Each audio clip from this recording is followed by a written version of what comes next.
¿Cuántos televidentes habrán quedado esperanzados de mi regreso después de la pandemia? Bueno, como a todo el mundo, me tocó. De manera inesperada, me tocó. De golpe me empecé a sentir cansado. Vine el jueves pasado a hacer ese programa con el Guachiturro. Llegué a mi casa exhausto y de ahí no me levanté por varios días, ¿eh? Pero bueno, ya últimamente el martes me empecé a sentir bien, el miércoles mejor y hoy ya empecé a salir a la calle y venir a hacer el programa. Ahora puedo entender a todo lo que han dicho. Bueno, yo tuve COVID, ¿viste?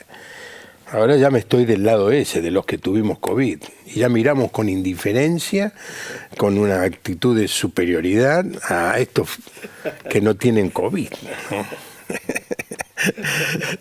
Los seres humanos somos capaces de hacer esto, inventar otra grieta.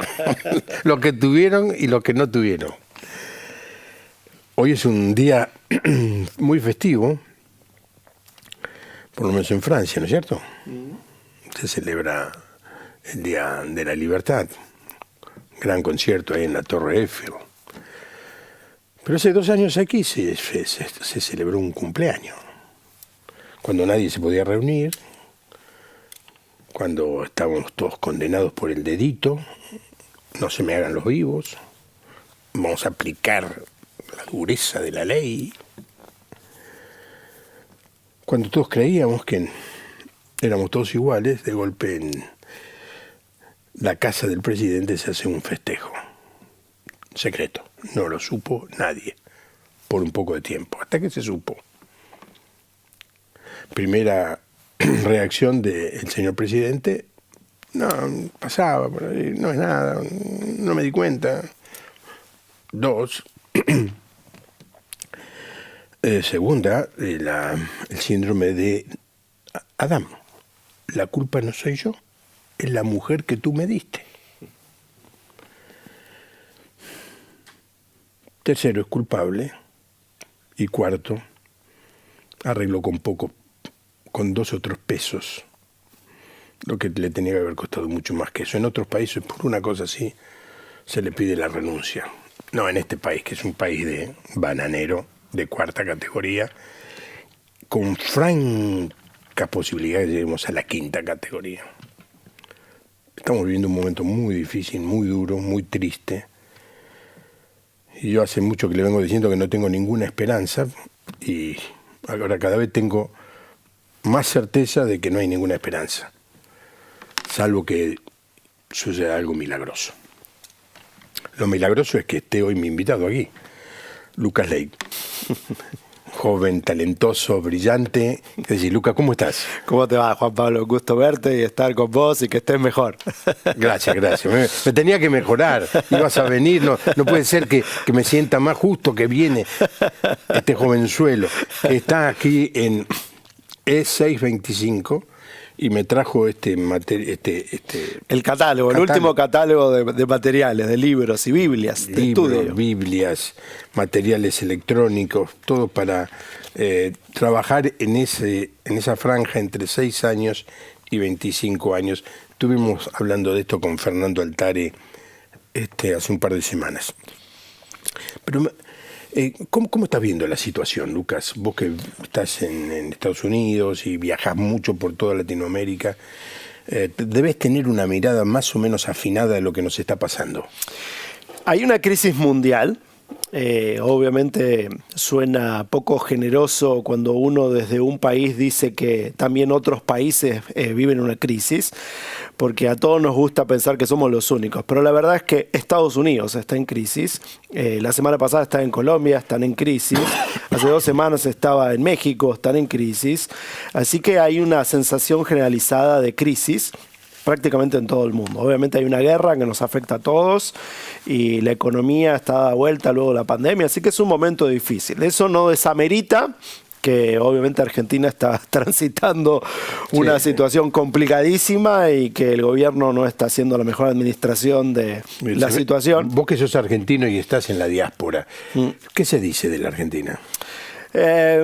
Nada. Argentina es un país muy curioso para el resto del mundo. Es un país que se percibe rico, pero que lucha con crisis económicas continuamente, se percibe inestable, se percibe de alguna manera confuso porque se conoce que hay gente muy educada que sale de la Argentina y descolla en otros países, pero continuamente se escucha de que hay problemas aquí, entonces es un tanto confuso escuchar desde la Argentina desde afuera. Por ser argentino no se te cerró ninguna puerta, ¿no? No, al contrario te diría. Creo que en otros países se reconoce que este país ha tenido la oportunidad de desarrollar muchos intelectos y gente educada y gente que también tiene para aportarle al resto del mundo. No sé por qué te reís. No. Y me da cierto pudor, me da cierta vergüenza decir eso, pero nunca se me cerró puertas. Obviamente al haber vivido afuera tanto tiempo, hace 26 años que vivo en los Estados Unidos, yo viví más tiempo en Estados Unidos que en Argentina, que nací acá. Así que y viví en 3 estados bien diferentes, California, Florida y en los últimos años en Texas, que son mundos distintos. A veces desde aquí se percibe o se cree que Estados Unidos es una sola cosa, pero en realidad son muchos países interconectados. Y la experiencia ha sido que he tenido que sacar provecho de ser argentino. Uh-huh. Y la verdad es que lo agradezco un montón. Este país, aún con sus defectos, tiene también muchas virtudes que es bueno no olvidar. No, es verdad. Pero se nos conoce y eso lo sufrió Lucas, pero estoy seguro, no se lo pregunté, no sé si va a querer decirlo, porque viajar por Latinoamérica para los argentinos tiene sus cosas. Porque todos nos cuentan chistes, todos, desde Uruguay, Paraguay, Bolivia, Chile, Asia, de que somos orgullosos, soberbios, agrandados. Así que de esos chistes te deben haber contado. Sí, bueno, yo para ganar la partida cuento mucho. Siempre que arranco una conferencia en algún país donde sé que no somos simpáticos, comienzo con chistes de argentinos. Y eso ya. Uno. Y uno que suelo decir es, ustedes, si son honestos, me van a admitir que los argentinos tenemos fama de pedantes, de orgullosos, pero sepan que eso es cosa del ayer, porque ahora ya somos perfectos. Ya tenemos a un argentino que es considerado infalible por millones de personas. Y también tenemos a Messi. La gente se ríe medio nerviosa, pero eso ya me da pie para entrarle al tema. Bueno, vamos a entrarle al tema. Por muchos años, desde siempre, hemos escuchado de un avivamiento. Queremos un avivamiento. Yo hice una serie de programas con Pablo Deiros sobre la historia de los avivamientos. Vos sabés cómo es Pablo, ¿no? Arrancamos, qué sé yo, en el siglo III y yo digo, bueno, llegaremos al siglo XX. No, creo que nos quedamos en el siglo IV, en el primer programa, y así la elocuencia y la capacidad de Pablo es increíble. Pero lo cierto es que hay una búsqueda, una esperanza y un sueño, hay una expectativa de un avivamiento porque el mundo se está pudriendo aceleradamente. Esto no se para con aspirinas. Esto tiene que producirse una revolución. Que eso solamente lo puede producir un gran avivamiento espiritual. ¿Coincide conmigo?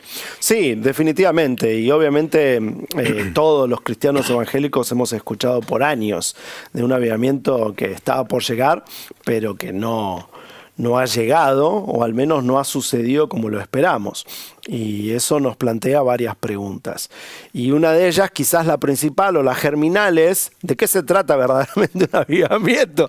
Porque creo que hay mucha confusión respecto a ¿de qué estamos hablando exactamente? Sí, ¿de qué estamos hablando exactamente? Bueno, usaste la palabra revolución. Definitivamente un avivamiento es una revolución espiritual que tiene un poder que se traduce en transformación social. Creo que muchas veces nuestra expectativa ha disminuido demasiado respecto a lo que es un avivamiento, porque solemos llamar avivamiento, por ejemplo, a un gran culto donde nos emocionamos, donde hay gente con manifestaciones, pero de momentos culticas, en que muchas personas casi inesperadamente, perdón, que voy a estar carraspeando todo el programa, discúlpeme.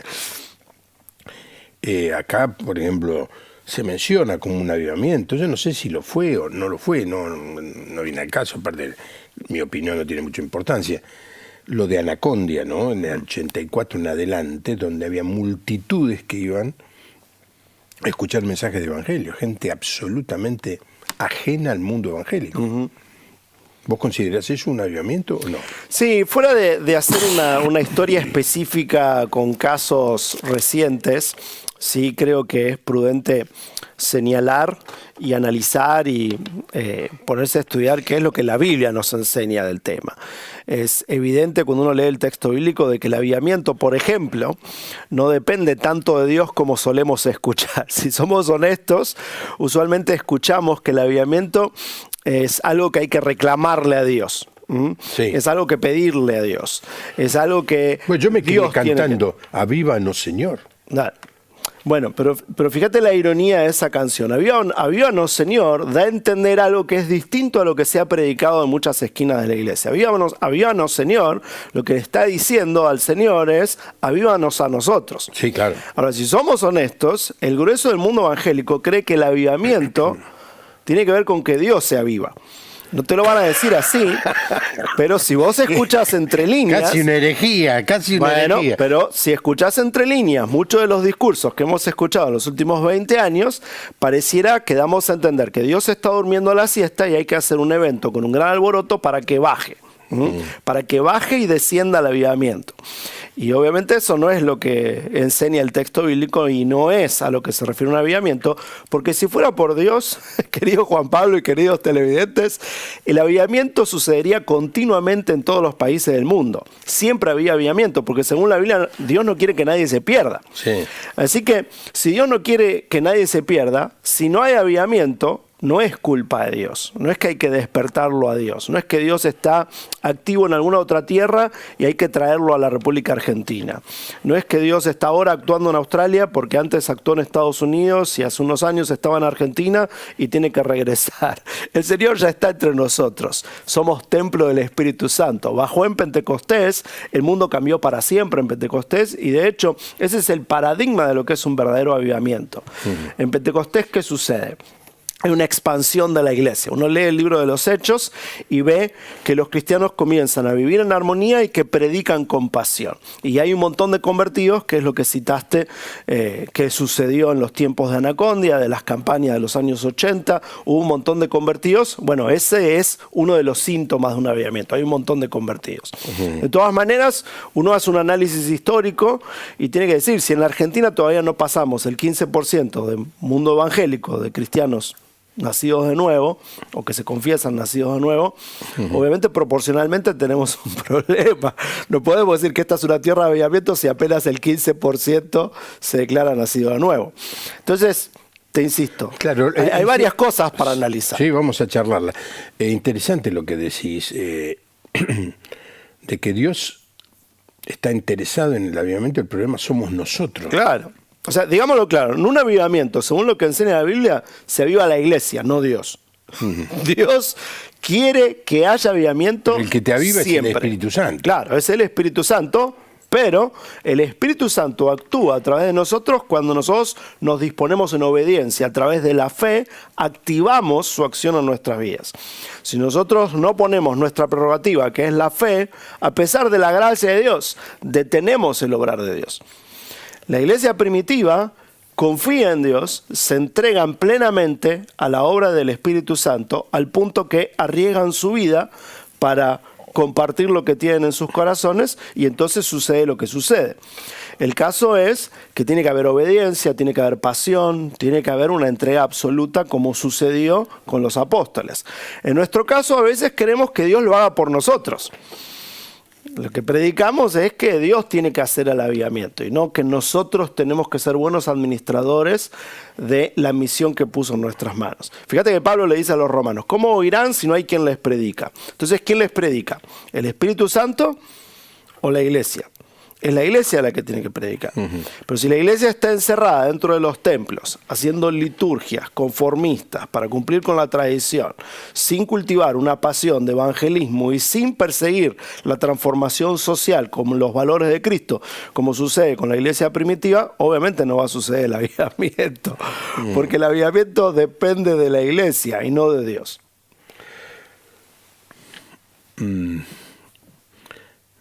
Bueno, lo que pasa es que si yo me pongo a hablar de avivamientos históricos, no todos coinciden 100% con lo que vos estás diciendo.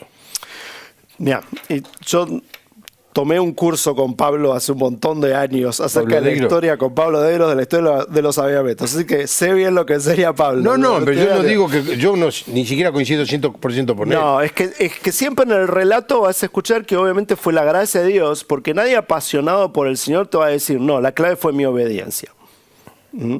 Pero la verdad práctica es que sí tuvo que haber obediencia. Obviamente hay una acción inesperada del Espíritu Santo. Obviamente hay algo milagroso en el ambiente. Obviamente hay un toque inesperado de Dios. Pero luego hay una respuesta humana. La respuesta humana no la podemos evitar de la ecuación. La respuesta humana tiene que ver con nuestro libre albedrío. Nosotros podemos obedecerle a Dios o darle la espalda. ¿Esos avivamientos sucedieron porque el Espíritu Santo quiso? Claro que sí. Pero luego alguien tuvo que obedecer.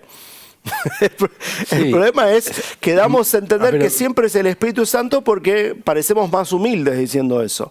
Y obviamente es el gran iniciador del avivamiento del Espíritu Santo. Sin embargo, nosotros tenemos la responsabilidad de despertarnos a la necesidad y actuar con la pasión de que entendemos lo que la Biblia nos revela. A ver, te viene a mi mente esto que te voy a decir. Hoy por hoy, la gran mayoría de la iglesia evangélica está siendo perseguida. Vos y yo somos, ¿sabés qué? De cuarta en este ambiente.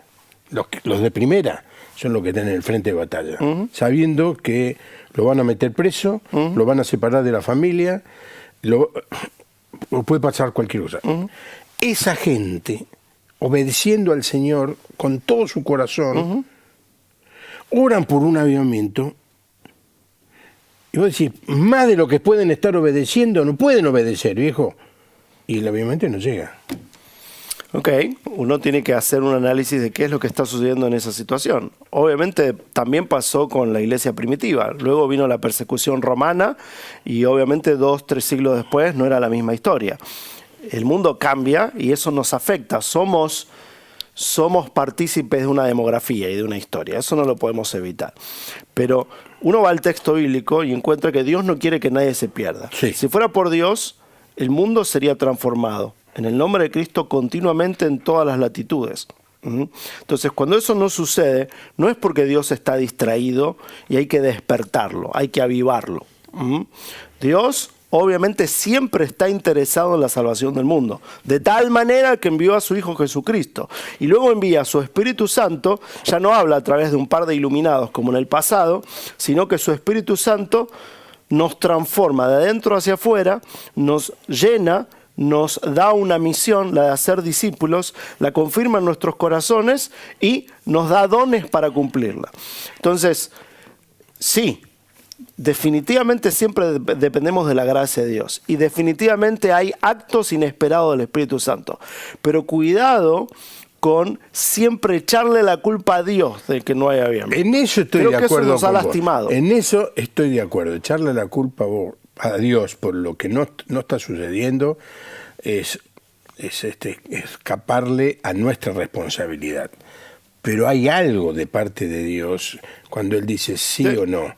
Y hay, ¿sabes por qué te hago este comentario, Lucas? Porque una de las cosas que yo admiro, ¿viste? Yo no sé si tendría esa valentía. si me están amenazando que me van a matar a mis hijos delante mío, ¿cómo reaccionaría yo? Tremendo. Y esto lo está viviendo hoy un montón de gente que es cristiana. ¿Sí?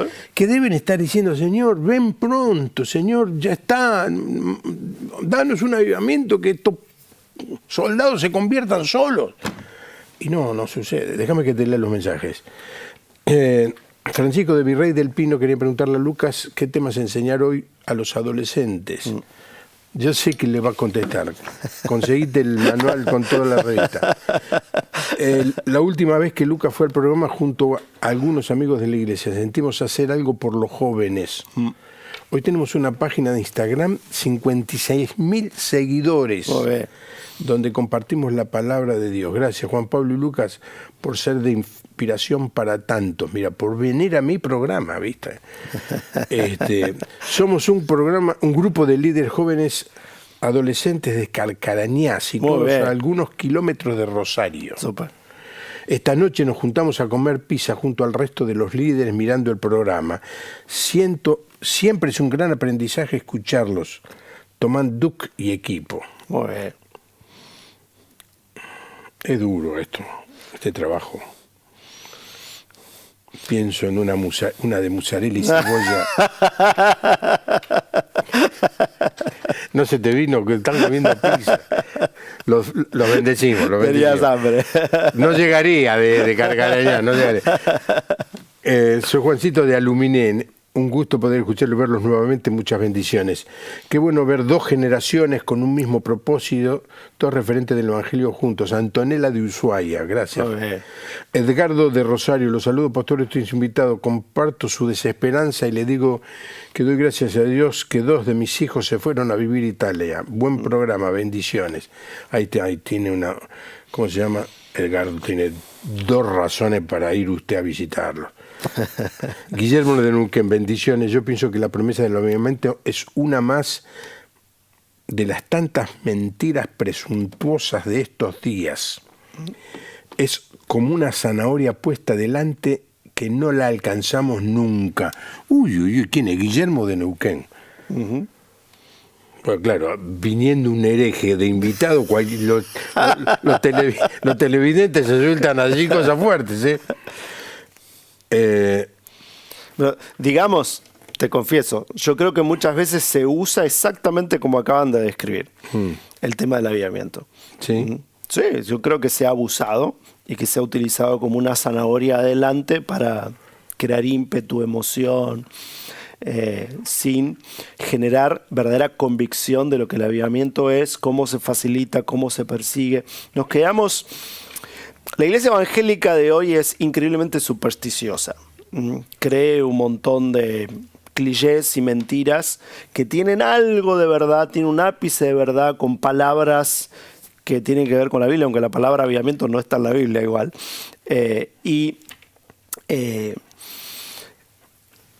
Ha habido mucha manipulación con algunos de estos temas que se van poniendo de moda. Eso no equivale a que el avivamiento no es algo que debemos anhelar y por lo que debemos trabajar, pero sí es cierto que muchas veces se ha utilizado como una zanahoria para producir emociones. Sí, entendamos qué queremos decir con esto de la zanahoria, ¿no? Hay un dibujito de un señor que hace caminar al burro poniéndole una zanahoria a la que nunca alcanza. El burro se mueve, ¿no? Sí,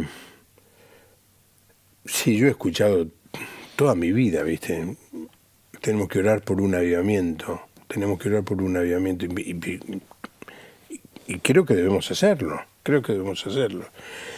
Y lo he escuchado de gente sin ningún tipo de mala intención. Seguro, claro. Por lo menos no tenían segundas intenciones. Seguro. O sea, el deseo de ver el poder de Dios obrando absolutamente en la nación y que mucha gente se convierta. Pero yo también he escuchado de los otros. He escuchado de los dos lados. Gente honesta y gente que lo ha utilizado como cliché porque produce una reacción de entusiasmo. Si yo digo en un auditorio grande, yo he venido a declarar en esta noche que el más grande avivamiento está por llegar a la ciudad, ¿tú lo crees? Un montón de gente va a gritar exaltada, pues ya estamos acostumbrados a decirlo y hasta decirlo de esa manera. Sin embargo, yo no veo que se avecine ningún tipo de No hay avivamiento. video tuyo haciendo a menos, eso, ¿no? No hay video tuyo haciendo eso, no. Jamás. Yo no veo que se avecine ningún tipo de avivamiento, a menos que el Espíritu Santo nos sorprenda o que la iglesia se avive y decida hacer cambios que tenemos que hacer con urgencia para poder discipular sobre todo a las nuevas generaciones. Y ya que varios hablaron del discipulado de adolescentes, y una de las preguntas tenía que ver con los temas, tenemos que hablar de identidad. Esta situación de confusión que hay en torno al tema de la identidad nos va a hacer mucho mal. Creo que se avecina un tsunami de mayor confusión que va a pegar muy seriamente a las iglesias y creo que no estamos preparados. Entonces, justamente al clamar por avivamiento tenemos que prepararnos y anticipar lo que llega y hacer ajustes, porque si no, las crisis nos pegan cachetazos. Déjame que dé un anuncio. Dale. Cuando estuve en la ciudad de Sevilla, por suerte no hoy, 47 grados hoy, ¿No? Sevilla. No, esto era la primera semana de abril, el 10 de abril posiblemente, concretamente, el viernes de Semana Santa. Estuve con Juan Varela. Juan Varela escribió 3 libros sobre la identidad. La identidad. Es un especialista en este tema y los promocionamos en ese programa. En realidad la gran mayoría del programa, por lo menos la primera parte, tuvo que ver con la visita que hicimos al monasterio de donde había salido Casiodoro de Reina. Estuvimos en ese monasterio y luego en un parque hicimos el otro tramo del programa. Esto debe estar una semana después de Semana Santa. Así que yo le sugiero a quien quiera empezar a leer libros sobre la identidad, le recomiendo, ¿lo conoces a Juan Varela? Uh-huh. Juan Varela, porque me vino a la mente que esa tarde, porque el programa salió a la noche, promocionamos libros sobre la identidad. Creo que lo que decís es muy, muy importante. Hay un ataque a la identidad de todo tipo, ¿no? A la identidad del hombre, a la identidad de la mujer, a la identidad de la familia. De Dios, del amor. Sí. No. La declaración más poderosa del universo es yo soy. Yo soy. Es la declaración más poderosa para un ser humano y curiosamente es el nombre de Dios. Yo soy. Lo que uno cree que es determina lo que hacemos. Y por eso el enemigo de nosotros atenta contra la identidad como nunca antes en la historia. El mejor, en el mal sentido, ataque a los hijos de Dios es atentar contra su identidad. Porque atentar contra la identidad es atentar con el yo soy. Es jugar con la identidad de Dios. Y nosotros fuimos hechos a imagen y semejanza de Dios. Hay algo increíblemente profundo allí. El nombre de Dios, yo soy el que soy, en el hebreo antiguo, recientes estudios confirman que para los hebreos era como el sonido de la respiración, era una onomatopeya que no se animaban a decir. Por eso son 4 letras impronunciables, sin vocales, que nosotros le agregamos el E-O-A de Jehová o el A-E del lado católico. Y para los hebreos antiguos, el Yod-He-Vah-He, esas 4 letras, eran la onomatopeya de la respiración, lo cual equivale a lo que un bebé debe hacer al nacer, decir el nombre del Señor, y cuando el ser humano ya no puede decir el nombre de yo soy, deja de vivir. Hay algo muy profundo, muy interesante allí que debemos reconsiderar.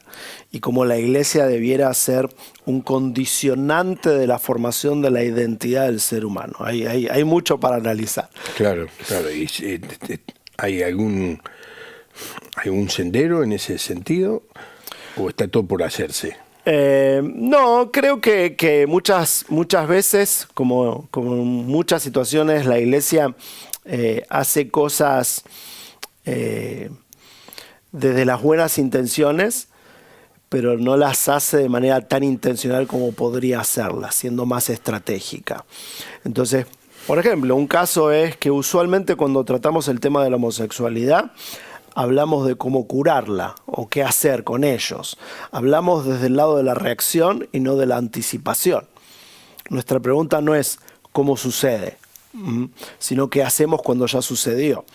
Entonces ese es un caso de cómo el trabajar mejor el tema de la identidad, involucrar a toda la iglesia en la formación de la identidad de las nuevas generaciones, puede llegar mucho más lejos en que seamos la clase de iglesia que la sociedad necesita y que justamente sea el vínculo, el odre y el vehículo necesario para que venga el avivamiento que estamos anhelando.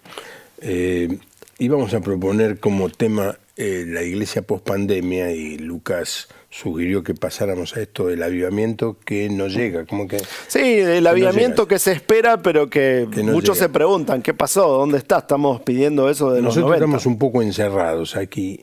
¿Qué está sucediendo en Estados Unidos, en Europa, en Latinoamérica?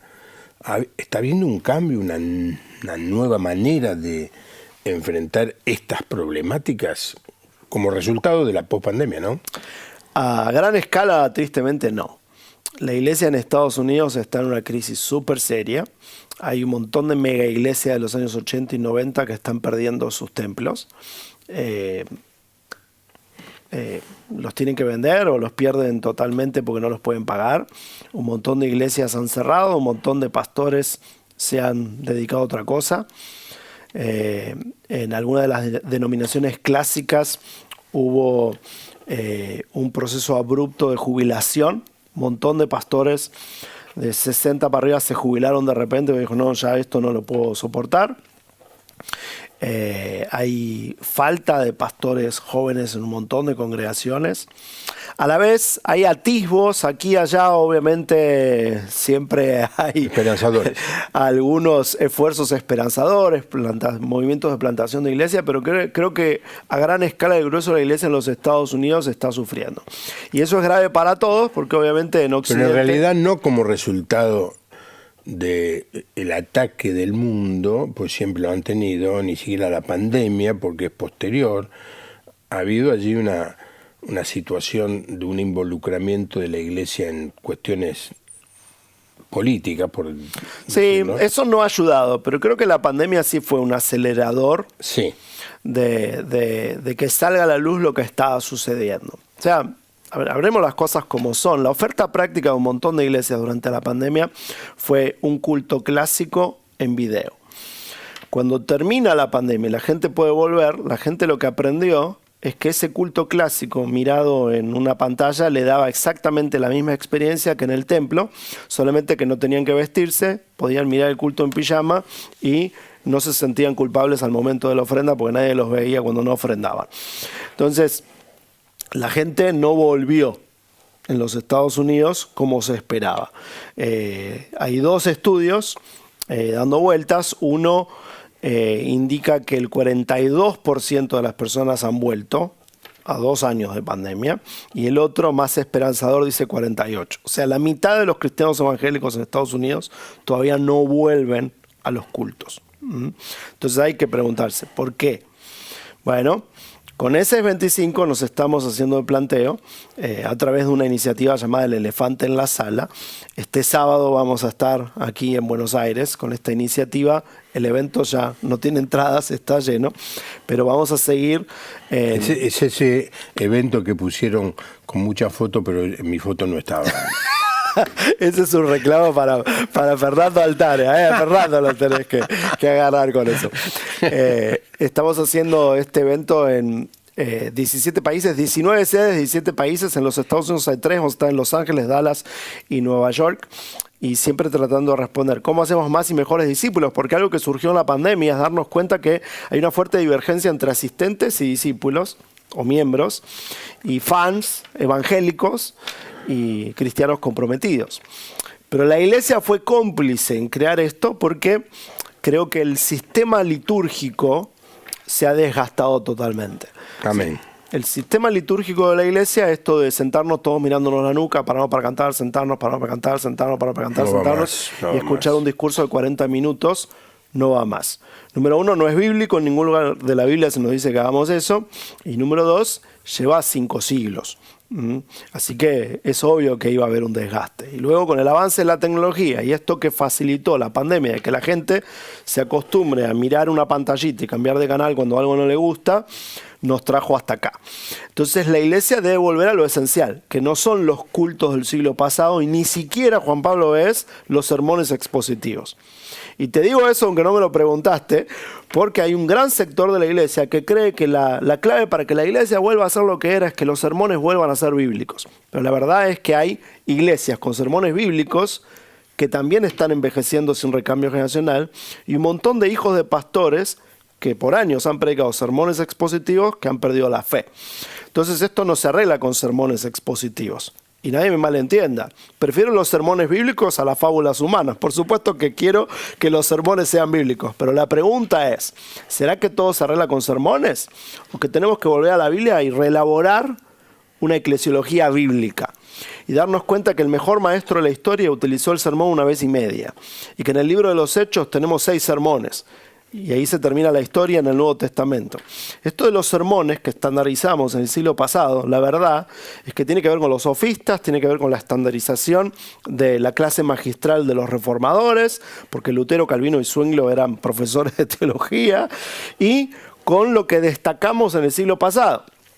Predicadores expositivos, grandes maestros de la palabra, pero que hicieron que la iglesia se crea alrededor de ese momento de la exposición bíblica. Y en realidad la iglesia no es eso, un momento semanal para escuchar un sermón bíblico, sino una comunidad, una familia. Entonces necesitamos repensar nuestra eclesiología. Sí. Alguna vez, y antes de la pandemia, en una reunión de pastores, dije una cosa así. Todos los edificios de templos como se han construido en el último tiempo no responden, en primer lugar, no responden al modelo bíblico. Y en segundo lugar van a quedar absolutamente fuera de circulación. Entonces, claro, vinieron todos, vos porque tenés un salón de uso múltiple, porque en el salón... Pero déjame decirlo a mí, vos fuiste un pionero. Vos fuiste un pionero en crear eso, porque lo hiciste hace décadas. 40. Y fuiste un visionario. Hoy es el modelo de templo que necesitamos, pero hay un montón de líderes ingenuos que creen que la clave es pintar el templo de negro y que todo sea oscuro. Y en realidad lo de la caja negra y los templos negros tiene que ver con que en los años 90, si entraba luz, no se veía la pantalla. Entonces ese problema ya no existe porque ahora existe la pantalla de LED, de LED, y entonces seguimos arreglando un problema que ya no existe. Entonces tenemos un problema de arquitectura. Sí. Tenemos un serio problema de herencia arquitectónica que nos ha ¿Qué lastimado. hacemos con los bancos? Ya. Buenas noches, una alegría escuchar a Lucas en su programa. Yo creo que el avivamiento nos debería motivar cada día a morir más a nosotros mismos, y si eso implica dar nuestra vida literalmente, entonces entender que la entregamos completamente avivada, sabiendo que, como decía Pablo, en Él está nuestro galardón, en Cristo está nuestro galardón, significa nuestro premio, ¿no? Muchas gracias y bendiciones. Pastores Bongarrey y Lucas, ley, el gran avivamiento que viene también borrará soplando y derritiendo en nombre de Jesucristo todo movimiento planetario actual de la ideología de género que la élite hasta inculca a los niños. Alfred de Maswich. Opino que no hay que escapar de la situación del país, ser testigos del amor de Cristo, y traerá paz y cambios en nuestro entorno. Ojo, Cristo está de regreso y las pruebas están a la vista. Bueno, muy bien. Bendecida noche, soy Lucrecia de Venado Tuerto. Es triste ver cómo no hay unidad en la iglesia y comienzan con un griterío y dicen que ahí está cuando la palabra dice que Él es como un silbo apacible. No digo nada, no se está refiriendo a todas las iglesias, Lucrecia, quizá alguna de Venado Tuerto, no sé. Buenas noches, me encanta el tema de hoy, pero quiero expresar mi opinión. En Ezequiel 22:30 dice Dios, y busqué entre ellos hombres que hiciesen vallados y que se pusiesen en la brecha, y no lo hallé. Creo que si nos humillamos en buscar a Dios, velando y orando, ¿acaso Dios nos responderá? Somos nosotros los que debemos hacer nuestra parte y Dios hará lo impensable. María de Santa Fe. Excelente invitado. Hoy día le llaman revolución al avivamiento. El cambio empieza individualmente. Me remito a los hechos. Rubén de la Pampa. Soy el pastor La Boceta. Muy bueno el programa, siempre te vemos. El avivamiento vendrá cuando la iglesia sea una y santa. Jesús le pidió al Padre que sean una para que el mundo crea. El mundo no cree porque una iglesia no está unida y santa.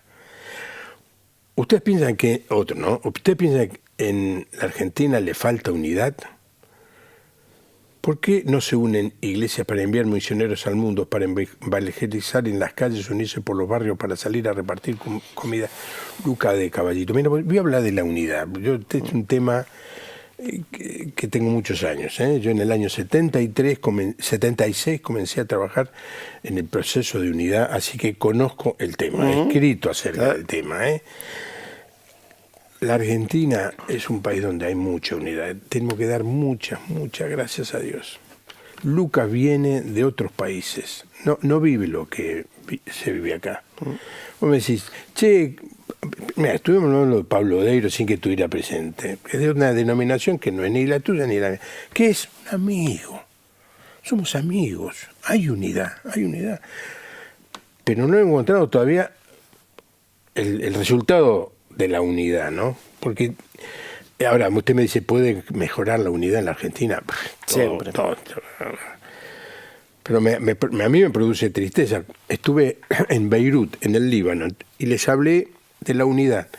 Entonces la persona que me estaba recibiendo me dice, ¿puede usted dar este mensaje? Hoy a la tarde le traigo 5 o 6 pastores.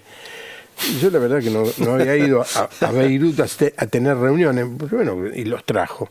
Entonces había un pastor de distintas iglesias y le hablé de que lo que es la unidad, que unidad es un prerequisito, no es un accesorio, que me compro un auto y dice, vengan con unidad o sin unidad. No, la unidad forma parte del modelo de Biblia, de Dios, de la iglesia.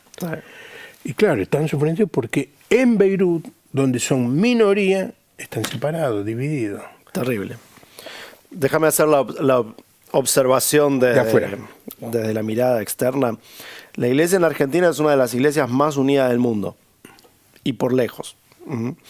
Es una de las pocas iglesias donde pastores de distintas denominaciones conviven, son amigos, oran los unos por los otros, se escuchan y se tratan con respeto a pesar de tener doctrinas diferentes.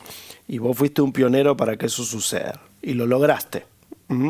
Yo te doy gracias, como la generación que viene después, por el trabajo que hiciste. Así que... No lo hice yo solo. Lo facilitaste. Sí. Y te doy gracias a vos por lo que vos hiciste. Otros habrán hecho su parte. Gracias a Dios hubo muchas personas que Dios levantó, que estuvieron haciendo su parte para que eso suceda. Pero es un resultado evidente para alguien que visita... Yo visito 18 países por año hace más de 20 años. Así que no hago una observación parcial desde mi conocimiento de una iglesia local, sino del continente y de Europa también. Pero te digo el lado B. El lado B es que la iglesia argentina es una iglesia sin estrategia. Sin estrategia. Sin estrategia. Hay un montón de pastores y iglesias que creen... ¿Hay algún país en donde haya una iglesia con estrategia? Hay pocos. Otra vez, siempre hay algunos atisbos aquí y allá, pero creo que este es un problema sucediendo en todo Occidente.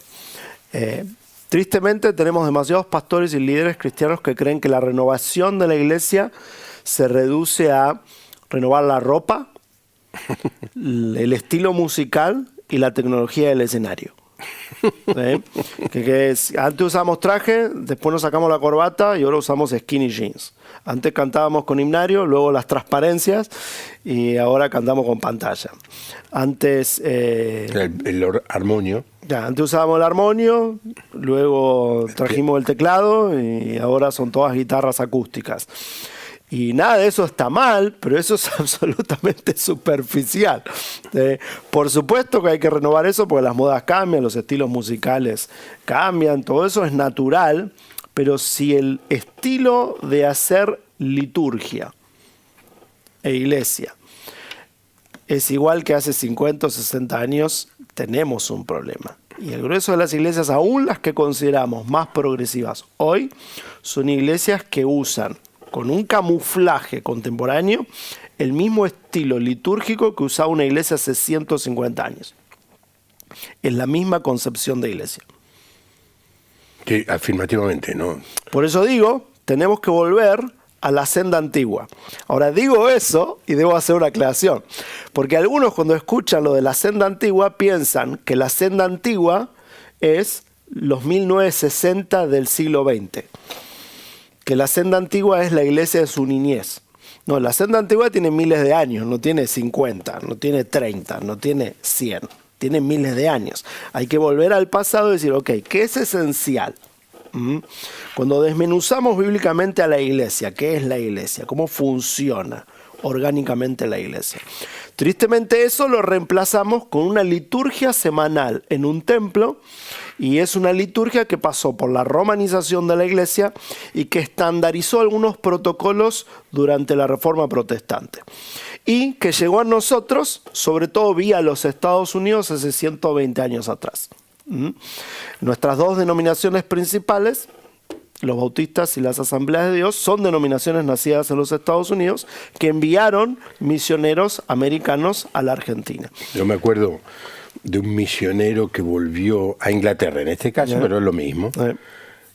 Volvió a celebrar en Inglaterra, después de varios años, finalmente había podido hacer llegar en Bolivia a la iglesia el armonio.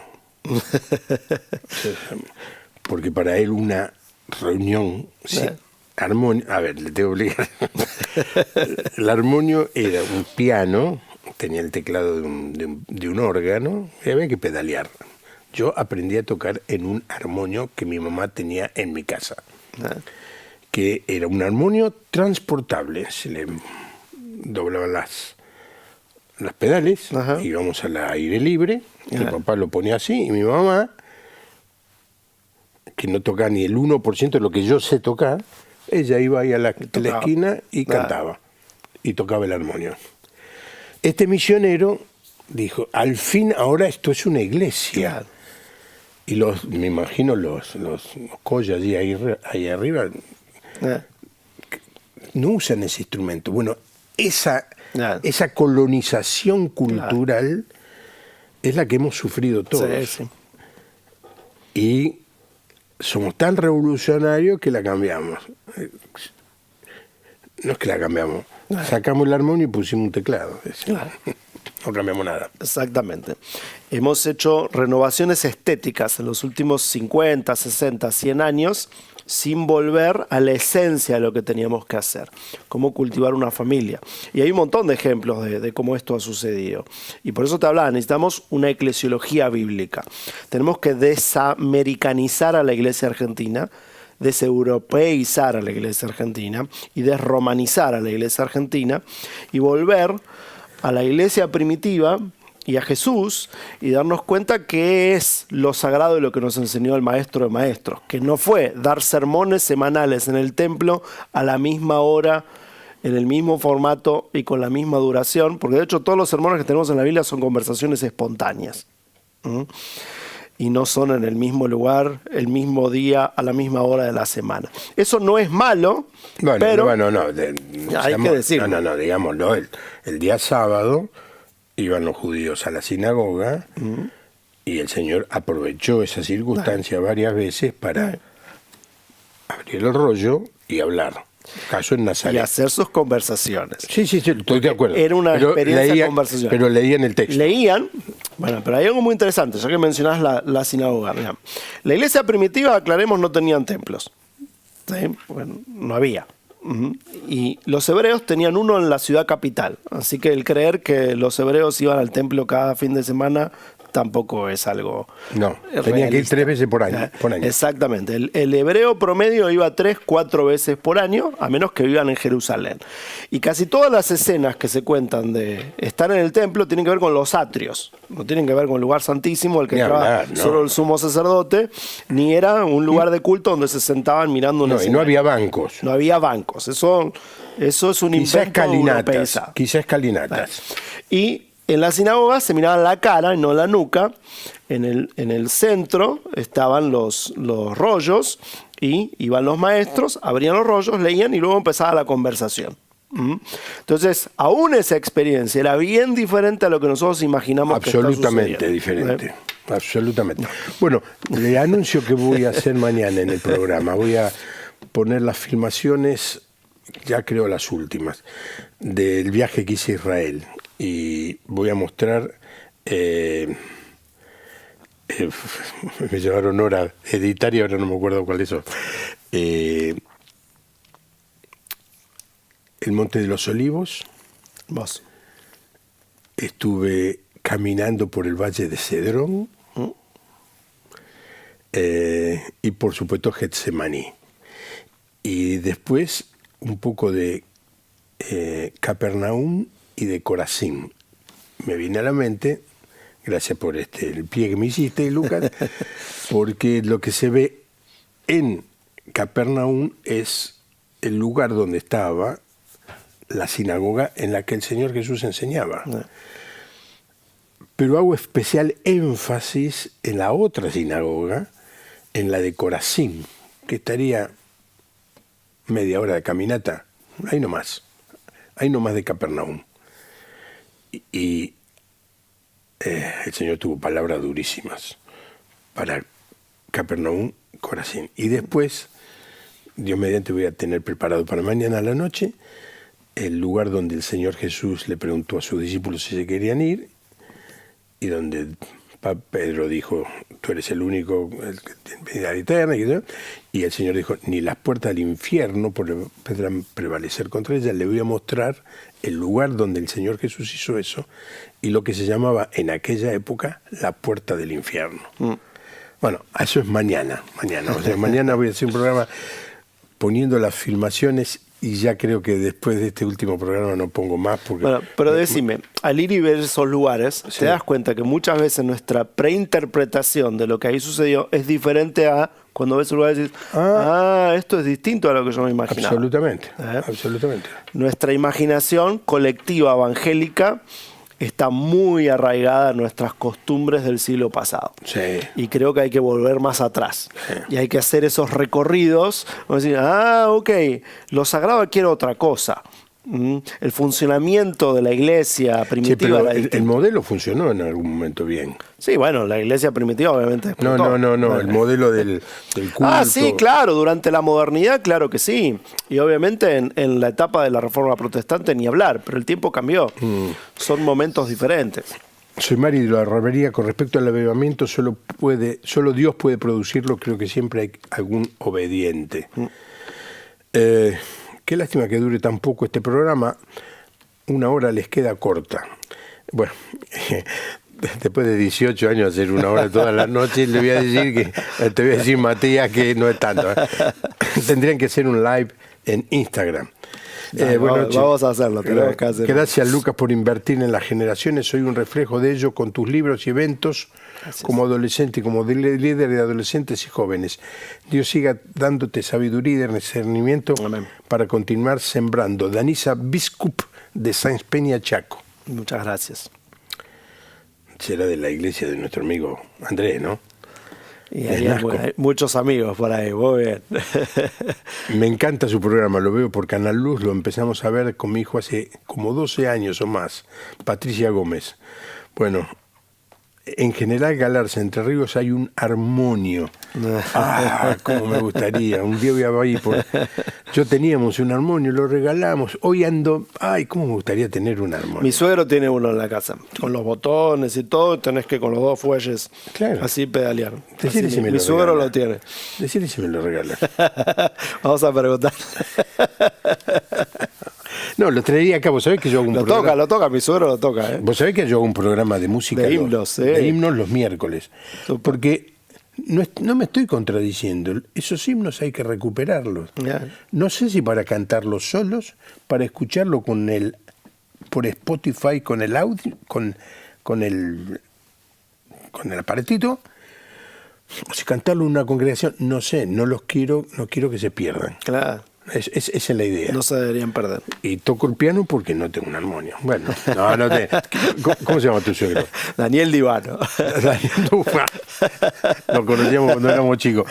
Daniel, no quiero robarte el armonio. No te sientas obligado para nada, hermano. Denle la dirección después. Sí, gracias, Lucas, por venir. Empujó un poquito lo del sábado. Bueno, S25 es un ministerio que ayuda a las iglesias a justamente rejuvenecerse y enfocar el discipulado de las nuevas generaciones con mayor eficacia. Y tenemos un montón de iniciativas. Este sábado vamos a estar aquí en Buenos Aires con una iniciativa llamada El Elefante en la Sala, que es la falta de discipulado. Esto que salió a la luz luego de la pandemia, que no era lo mismo tener asistentes que miembros y que no es lo mismo tener gente que canta a gente que cree y que es obediente al Señor. Sí. Así que vamos a estar hablando de estos temas el sábado y va a ser súper interesante. Sí, pero nadie que se haya enterado ahora puede ir porque está lleno, está completo. Aquí está el material que trajiste. Que es el... S25, que quiere decir especialidades de 6 a 25, porque creamos recursos para el discipulado de niños desde los 6 a jóvenes hasta los 25 años. Bueno, lo que le quiero decir a la audiencia es que hay muchos materiales. Sí, en dólares, lógicamente. Bueno, acá se venden en pesos, no se venden. No, acá se venden.